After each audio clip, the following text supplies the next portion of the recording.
পর্যন্ত তাদের হাতে নিরাপদ নয়। সেই ভারত আমাদের তিন দিক যারা, আরেক দিক হলো সাগর। খুব বেশি আশ্বস্ত হওয়ার কারণ নাই, নির্ভয়ে থাকার কারণ নাই। আল্লাহ না করুক দেশটা যদি পরাধীন হয়ে যায়, দেশ যদি কেউ দখল করতে আসে, ইসলাম থেকে মানুষকে যদি ফিরাইতে আসে, এই দেশের মুসলমানদেরকে যদি কেউ পরাধীন করতে আসে, আর যদি বুক টান করে দাঁড়াইতে হয়, বুক টান করে দাঁড়াইতে বলতে পারবেন আমরা সবাই মুসলমান।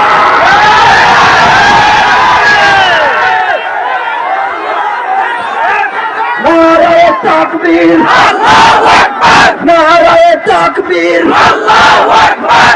ইসলামের শত্রুরা হুঁশিয়ার, সাবধান। ইসলামের শত্রুরা হুঁশিয়ার, সাবধান। মুসলমান বুক টান করে দাঁড়ায় বলতে হবে আল্লাহ কাটায় দেব, ইসলাম দেব না।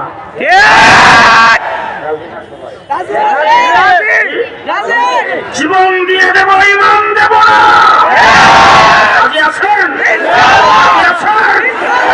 জীবন দিয়ে দেব, ইমান দেব না। গত 15 বছর পর্যন্ত কোন একজন মসজিদের ইমামের মেহরাব নিরাপদ ছিল না, কোন একটা মসজিদের খতিবের মিম্বর নিরাপদ ছিল না। গত 15 বছর পর্যন্ত ওয়াজ মাহফিল ইসলামের সম্মেলনের স্টেজ নিরাপদ ছিল না। বাংলাদেশের কোন মানুষের বাক স্বাধীনতা ছিল না। বাংলাদেশের কোন মানুষ তার অধিকারের কথা বলতে পারে নাই। 15 বছর পর্যন্ত যারা নির্যাতন করেছে, জেলখানা বানিয়েছে দেশটাকে, যারা জেলখানার মতো মানুষকে আবদ্ধ করে রেখেছেন, মানুষকে কথা বলতে দেয় নাই, মানুষের অধিকার নিয়ে কথা বলতে দেয় নাই, মানুষকে আওয়াজ করতে দেয় নাই, সমস্ত মানুষকে যারা জিম্মি করে রেখেছেন, আজকে বোঝা যাচ্ছে তোমরা তোমাদের দলীয় পাহাড়ে সেইগুলি করে নাই, পুলিশ বাহিনী অস্ত্রের বিনিময়ে করেছ। 1.5 মাস রিমান্ডে থাকার পরে যখন আমাকে জেলখানায় চালান করা হয়েছে, কেরানীগঞ্জ কারাগারে, বাংলাদেশের শীর্ষ ওলামা ইকরাম সেখানে বন্দী। যে ওয়ার্ডের মধ্যে আমাকে নেওয়া হয়েছে, সেই ওয়ার্ডের মধ্যে প্রায় 60-70 জন।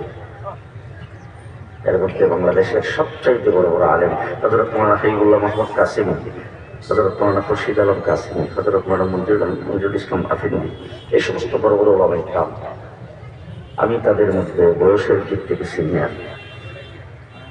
আমাকে যখন জেলখানার ভিতরে নেওয়া হলো, তখন তারা সবাই আমাকে দেখে সবাই কান্নায় ভেঙে পড়ল।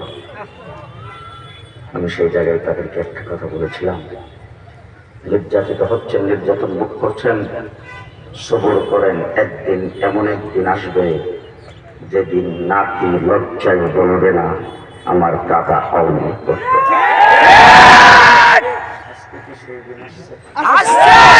ডাইনিবামে তাকে দেখবেন, কেউ যদি কথা না বলে মনে করবেন হে দলের লোক। আজকে কি সেই দিন আসছে? জি আসছে। এখন তারা গেছে কোথায়? দাদার বাড়ি, কথাই মামার বাড়ি। এখন কোথায়? এখন কোথায়? মামার বাড়ি। রিমান্ডে ছিলাম 1.5 মাস। রিমান্ডের ভিতর প্রত্যেক দিন অন্তত আমাকে 20 থেকে 25 বার করে এক একজন গালি দিয়ে বলেছেন পাকিস্তানি রাজাকার। আমাকে বলছেন পাকিস্তানি রাজাকার। আমরা নাকি পাকিস্তানকে সমর্থন করি, দেশটাকে পাকিস্তান বানাইতে চাই। আমরা নাকি 71-এ পাকিস্তানকে সমর্থন করেছিলাম, আমরা নাকি পাকিস্তানের পক্ষে ছিলাম, আমাদেরকে পাকিস্তানি রাজাকার বলে গালি দিয়েছে। আর এই পৃথিবীর অর্ধেকটা পৃথিবী ভ্রমণ করেছি, কানাডায় গিয়েছি, আমেরিকায় বারবার গিয়েছি, 20 বছর যাবত আমেরিকায় যাই, ইউরোপে যাই, ইংল্যান্ডে যাই, গোটা পশ্চিমা দুনিয়া সফর করেছি, মিডল ইস্টের প্রত্যেকটা দেশে বারবার গিয়েছি, পৃথিবীর অর্ধেকটা পৃথিবী চষে বেড়াইছি, কিন্তু পাকিস্তান কোনোদিন যাই নাই। পাকিস্তান যাবো কিনা তাও সন্দেহ।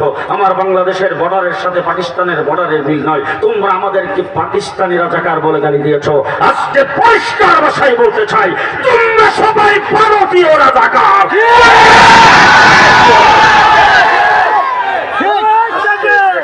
প্রমাণ করেছে সে ভারতীয় রাজাকার। আজকে কমলা কাদের প্রমাণ করেছে ভারতীয় রাজাকার। আজকে হাসান মাহমুদ প্রমাণ করেছে ভারতীয় রাজাকার। তোমরা ভারতে যাইয়া মোদির কোলে বসে বাংলাদেশ নিয়ে ষড়যন্ত্র করো। বিচারপতিদেরকে দিয়ে কূপ করতে চেয়েছ, নস্যাৎ করে দিয়েছি। আনসারকে দিয়ে কূপ করতে চেয়েছ, নস্যাৎ করে ফেলেছি। অফিস আদালতে কূপ করতে চেয়েছ। বাংলাদেশের সংখ্যালঘুদের উপরে নির্যাতন হচ্ছে, সেই ধোয়া তুলে বাংলাদেশে অরাজক পরিস্থিতি সৃষ্টি করতে চেয়েছ। আমরা মাদ্রাসার আলেম উলামায়ে কেরাম সংখ্যালঘুদের মন্দির পাহারা দিয়েছি, দেশের সংখ্যালঘুদেরকে নিরাপদে বসবাস করার জন্য আমরা সুযোগ করে দিয়েছি, পূজা করার জন্য সুযোগ করে দিয়েছি। আজকেও ষড়যন্ত্র তিলে তিলে করতেছ, জেনে রাখো বাংলাদেশ নিয়ে কোন ষড়যন্ত্র করতে আসবে এদেশের জনগণ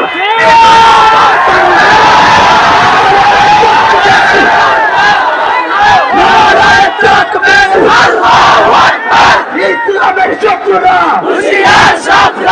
ইসলামের শত্রুরা, ভারতের দালালেরা, শেখ হাসিনার দালালেরা। মুসলমান, আমরা সবাই মুসলমান, কথা মনে থাকবে তো? আমরা সবাই মুসলমান। কোন মুসলমান? কোন মুসলমান? হযরতে মুসা আলাইহিস সালামের নাম শোনেন নাকি? শুনছি। মুসা আলাইহিস সালামের নাম হলো কালিমুল্লাহ, কথা বলে আল্লাহর সাথে। কার সাথে? আল্লাহর সাথে। কার সাথে? ডক্টর ইউনূস না, আল্লাহর সাথে। আল্লাহর সাথে কথা বলে তুহে তুরের নিকটে। একদিন আল্লাহকে জিজ্ঞেস করেছেন, আল্লাহ আমি যে আপনার সাথে কথা বলতেছি, আমার সঙ্গেই তো আপনার কথা শেষ, নাকি আর কারোর সাথে কথা বলবেন? আল্লাহ পাক ডাক দেখো, মুসা তোমার সঙ্গে যে আমি কথা বলি, তুমি যে আমার সাথে কথা বলো, বলো তো দেখি তুমি কই আর আমি কই? মুসা আলাইহিস সালাম, আল্লাহ আপনি তো পাহাড়ের উপর থেকে কথা বলেন, আর আমি তো পাহাড়ের নিচ থেকে জবাব দেই। আল্লাহ ডাক দিয়ে বলেন, এত কাছে না, 7 আসমান পাড়ি দিয়ে সিদরাতুল মুনতাহা, সিদরাতুল মুনতাহা পার হয়ে আমার আরশের 70,000 পর্দার ভিতর থেকে আমি কথা বলি। তুমি এইখানে বৈশা সেই কথার জবাব দাও। জেনে রাখো মুসা, তুমি তো নবী, তোমাকে লাঠির মুজিজা দিয়েছি, তাওরীত কিতাব তোমাকে দিয়েছি, তোমার কাছে জিবরাইল আগমন করে, আমি তোমার সাথে ডাইরেক্ট কথাবার্তা বলি। জেনে রাখো নবী না, রাসূল না, একটা উম্মত পৃথিবীতে আসবে, যে উম্মতের সঙ্গে আমি আল্লাহ কথা বলবো, দৈনিক পর্দাবিহীন, কোনো পর্দা থাকবে না। বিশেষ জোরে সুবহানাল্লাহ বলে না। সেই উম্মতটা কারা? আমরা। আল্লাহ আকবার বলে যখন নামাজে দাঁড়ায় যায়, তখন আল্লাহর বান্দার মধ্যে কোনো পর্দা নাই।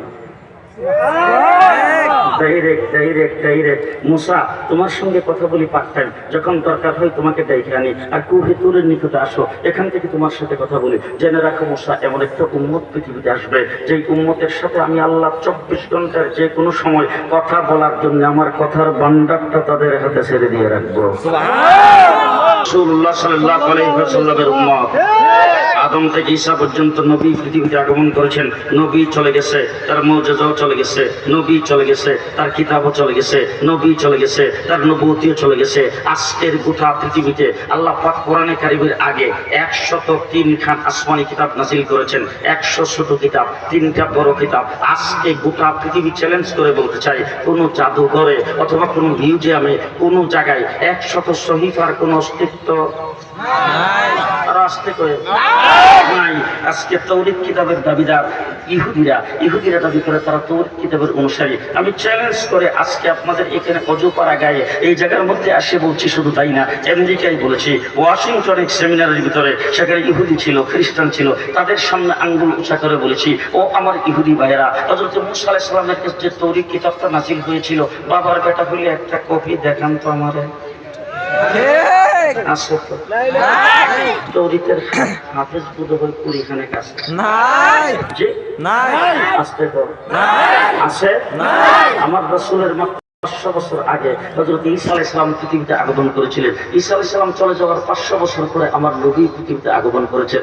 ঈসা আলাইহিস সালাম আমার নবীর নিকটতম নবী, তার কাছে আল্লাহ পাক ইনজিল কিতাব দিয়েছিলেন। আজকের গোটা পৃথিবীর কোন মিউজিয়ামে ইনজিল কিতাব যেটা হযরত ঈসা আলাইহিস সালামের কাছে নাযিল হয়েছিল, তার একটা কপি আছে? শুধু তাই না, গোটা পৃথিবী চুষে বেড়ে দেখেন, কোথাও ইনজিলের একজন হাফেজ নাই। আছে একজন হাফেজ। কোরআন শরীফ কোন ভাষায় বলেন তো? আরবি ভাষা। আরবি ভাষা পৃথিবীর কোথাও নাই তো। আরবি ভাষা পৃথিবীর কোথাও নাই। সৌদি আরবের ভাষা আরবি, আরব আমিরাতের ভাষা আরবি, মিডল ইস্টের ভাষা আরবি, গোটা মিডল ইস্ট, পশ্চিমা দুনিয়া গোটা মিডল ইস্ট আরবি ভাষায় কথা বলে। পৃথিবীর বিশাল একটি অংশ আরবি ভাষায় কথা বলে। আমার কোরআনের আরবি ভাষা, সেই ভাষার অস্তিত্ব পৃথিবীতে আছে। গোটা পৃথিবীর খ্রিস্টান জগৎকে চ্যালেঞ্জ করে বলতে চাই, ঈসা আলাইহিস সালামের কাছে যেই ভাষায় ইনজিল কিতাব নাজিল হয়েছিল, বাবার বেটা হইলে সেই ভাষার অস্তিত্ব পৃথিবীতে দেখাও। আছে নাই? আছে নাই? নবী চলে গেছেন, নবুয়তিও চলে গেছে, কিতাবও চলে গেছে। আমার নবী দুনিয়া থেকে গেছে কয় বছর? 1500 বছর। হুজুর ফরজ রাসূলের জমানায় ছিল 20টা, এখন রয়েছে 60টা। না না, ফজরের নামাজ আল্লাহ নবীর যুগে ছিল 20 রাকাত, এখন আছে 4 রাকাত। না জি না, আমার রাসূল কয় রাকাত ফজরের নামাজ পড়তেন? এখনো 4 রাকাত আছে। হুজুর ফরজ রাসূলের যুগে কয়টা ছিল? 4টা। এখনো 4টা আছে।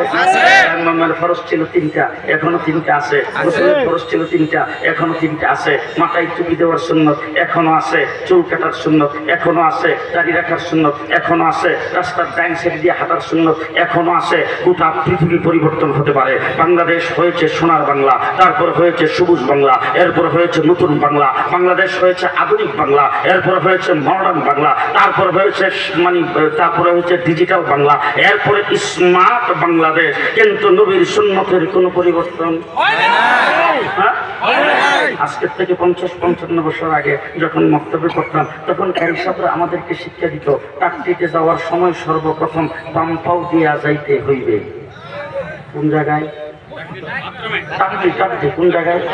টাকটি। কিছুদিন পরে টাকটি হয়ে গেছে টয়লেট, এরপরে হয়ে গেছে ল্যাট্রিন, এরপরে হয়েছে বাথরুম, বর্তমানে ওয়াশরুম। এবার জিজ্ঞেস করতে চাই, চাকরিতে যখন যাইতাম কোন পাও? বাম পাও। ওয়াশরুমে দুটো হয় 2 পাও। কোন পাও? জি বাম পাও। আর এই চাকরি ল্যাট্রিনে পরিণত হোক, আর বাথরুমে পরিণত হোক, আর ওয়াশরুমে পরিণত হোক, নবীর সুন্নতের কোনো পরিবর্তন হয় নাই। তার 1 নম্বর কারণ হলো আমার রাসূল সাল্লাল্লাহু আলাইহি ওয়াসাল্লাম একমাত্র নবী যিনি আল্লাহকে সরাসরি দেখছেন। 1,24,000 নবী আল্লাহকে দেখতে পায় না। হযরত মূসা আলাইহিস সালাম বলছেন, রব্বি আরিনি, আল্লাহ তুমি দেখা দাও। আল্লাহ বলেন, লাম তারানি, পারবা না। তাহলে কোন নবী আল্লাহকে দেখতে পারে নাই। আমার নবী তো ঢাকায় বসে দেখছিল। কোথায়? মুহাম্মদুর রাসূলুল্লাহ সাল্লাল্লাহু আলাইহি ওয়াসাল্লামকে জিবরাইল আমিনকে পাঠায় আল্লাহ পাক বিশেষ ব্যবস্থায় রাসূলকে নিয়ে গেছেন। সিদরাতুল মুনতাহায় যাওয়ার পরে জিবরাইল আমিন হুজুর ইমিগ্রেশন পার হওয়ার ভিসা নাই। সিদরাতুল মুনতাহা হলো ইমিগ্রেশন বর্ডার, সেই বর্ডার পার হওয়ার ভিসা নাই। আল্লাহ নবী জিজ্ঞেস করেছেন, জিবরাইল তোমার ভিসা নাই তো আমার ভিসা? বলে আপনার উইদাউট ভিসা। এরপরে সৃষ্টি জগতের কেউ যায় নাই, রাস্তাটা আপনার জন্যই বানাইছে। সিদরাতুল মুনতাহা পার হয়ে আমার নবী যাচ্ছেন, আল্লাহ নিজে রাহবর। আল্লাহ পাক বলতেছেন আরো আগে, আরো আগে, আরো আগে, আরো আগে। যাইতে যাইতে ফাঁকা নাকা বাঁকাও সেই এমন জায়গায় গেছে, তীরের মধ্যখানে, ধনুকের মধ্যখানে ধরে টান দিলে 2টা মাথা যেভাবে একটা আটটার কাছাকাছি চলে আসে, ঠিক এমন ভাবে এক চাইতে আও আদনা, এক চাইতে আরো বেশি কাছে আল্লাহর সঙ্গে বসছেন। একজন রব্বুল আলামিন, আরেকজন রাহমাতুল লিল আলামিন। ভালো করে বুঝেন, ভালো করে বুঝেন। একজন রব্বুল আলামিন, আরেকজন রাহমাতুল লিল আলামিন। আমার দেশে আমেরিকার প্রধানমন্ত্রী যদি আসে, আমেরিকার প্রেসিডেন্ট আসে, তাইলে আমার দেশের প্রধানমন্ত্রী যদি ভারতে যায়, ভারতের প্রধানমন্ত্রী যদি বাংলাদেশে আসে, তাইলে 2 মাস 3 মাস আগের থেকে পেপার পত্রিকা আসতে থাকে, ভারতের প্রধানমন্ত্রী বাংলাদেশে আগমন করবেন, বাংলাদেশের প্রধানমন্ত্রীর সাথে দ্বিপাক্ষিক বৈঠক হবে, বৈঠকের মধ্যে 8টা চুক্তি স্বাক্ষর হবে। ভারতের প্রধানমন্ত্রীর সাথে 83 জন প্রতিনিধি দলের সদস্য থাকবে, আমার বাংলাদেশের প্রধানমন্ত্রীর সাথে 133 জন চুক্তি স্বাক্ষর হবে 8টা। তার মধ্যে 3টার পানি চুক্তি 1 নম্বর, কিয়ামত পর্যন্ত পাবে কিনা সন্দেহ? কথা কি বুঝাইতে পারতেছি? এবার জিজ্ঞেস করতে চাই, আল্লাহর হাবিব রাহমাতুল লিল আলামিন, আর আল্লাহ হলেন রব্বুল আলামিন। রব্বুল আলামিনের সাথে রাহমাতুল লিল আলামিনের বৈঠক, প্রতিনিধি দলের সদস্য কয়জন? একজন। ফটোগ্রাফার তো ছিল মনে হয়?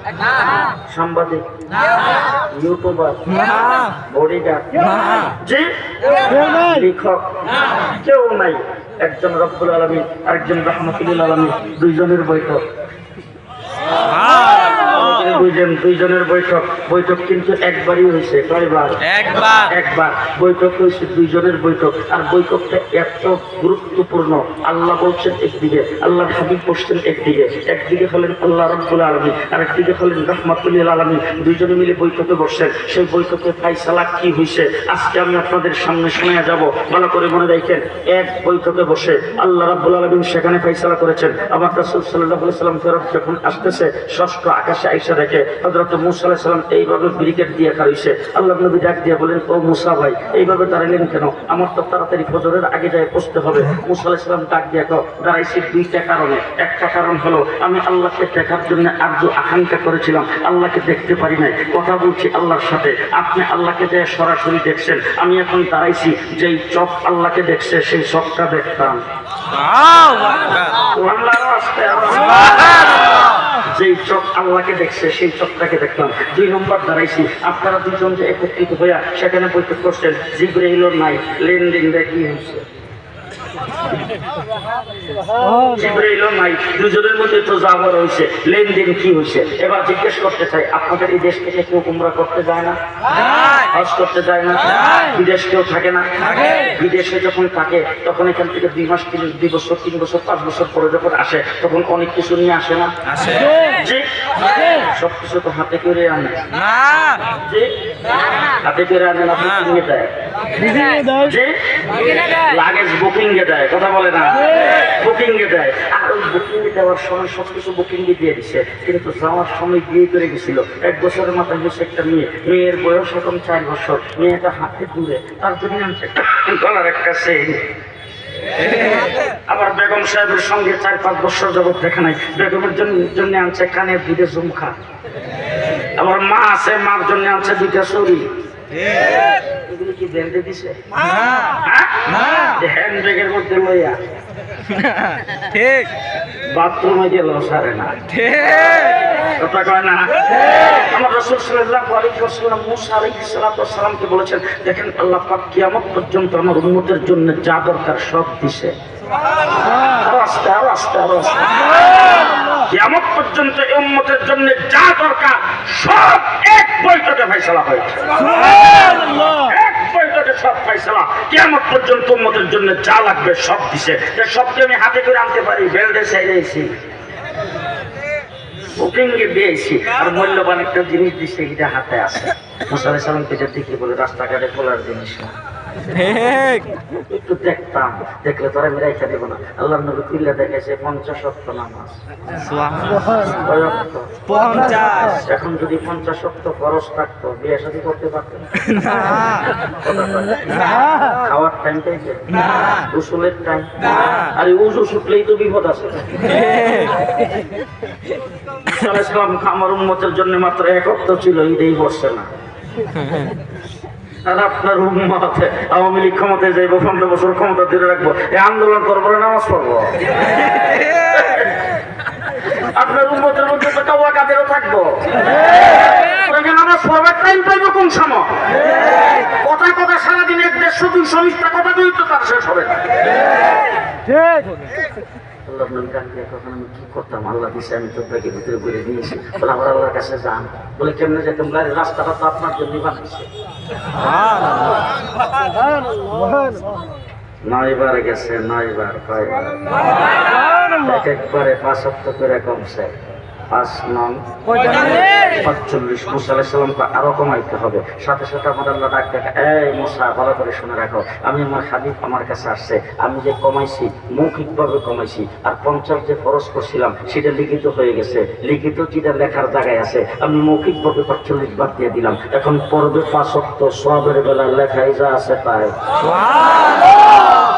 মুহাম্মদ রাসূলুল্লাহ সাল্লাল্লাহু আলাইহি ওয়াসাল্লাম যে কথাটা বলতে চাই, মেরাজের রজনীতে আল্লাহ পাক বলে দিয়েছে, আপনি দুনিয়া থেকে চলে আসবেন, আপনার উম্মত কিয়ামত পর্যন্ত থাকবে, কিয়ামত পর্যন্ত উম্মতের জিম্মাদারি আমি আল্লাহ। সুবহানাল্লাহ। উম্মতের জিম্মাদারি জিম্মাদারি কার?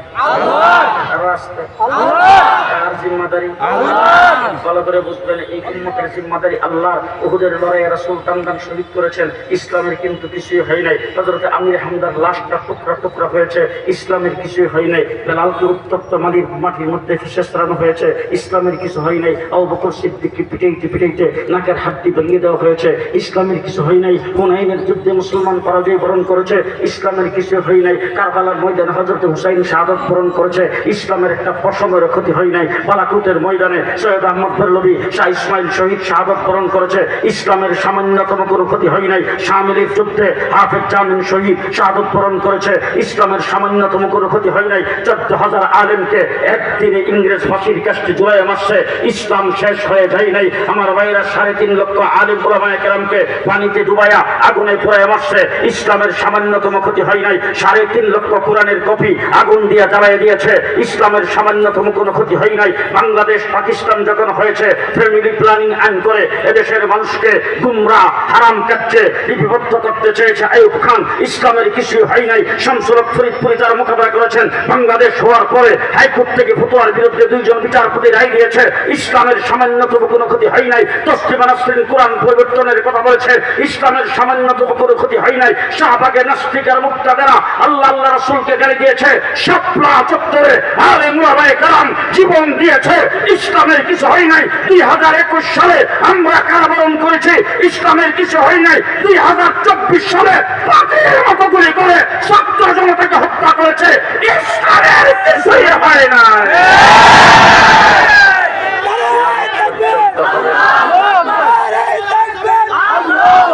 পর্যন্ত ইসলামের একটা পশম কেউ ফেলাইতে পারবে না, দায়িত্ব কার?